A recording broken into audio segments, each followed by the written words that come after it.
نحمده ونصلي على رسوله الكريم بسم الله الرحمن الرحیم۔ قصہ حضرت انس بن نضر رضی اللہ تعالی عنہ کی شہادت کا۔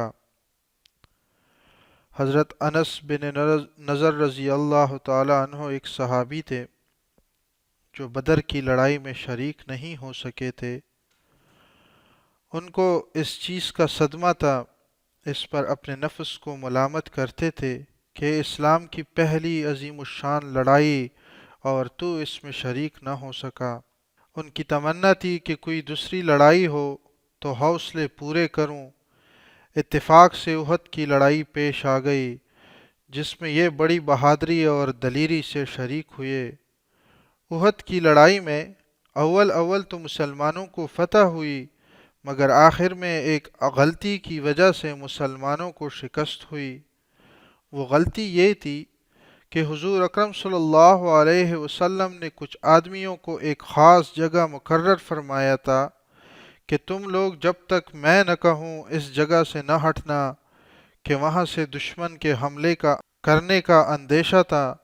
جب مسلمانوں کو شروع میں فتح ہوئی تو کافروں کو بھاگتا ہوا دیکھ کر یہ لوگ بھی اپنی جگہ سے یہ سمجھ کر ہٹ گئے کہ اب جنگ ختم ہو گئی، اس لیے بھاگتے ہوئے کافروں کا پیچھا کیا جائے اور غنیمت کا مال حاصل کیا جائے۔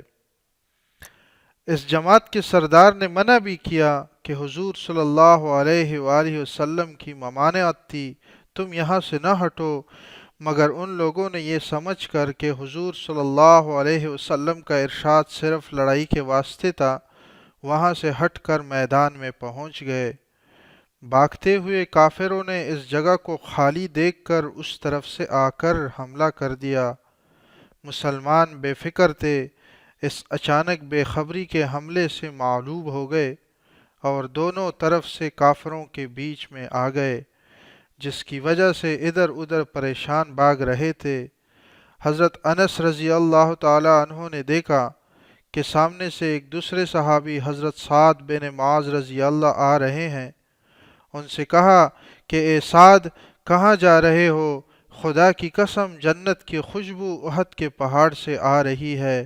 یہ کہہ کر تلوار تو ہاتھ میں تھی، کافروں کے ہجوم میں گھس گئے اور اتنے شہید نہیں ہو گئے، واپس نہیں ہوئے۔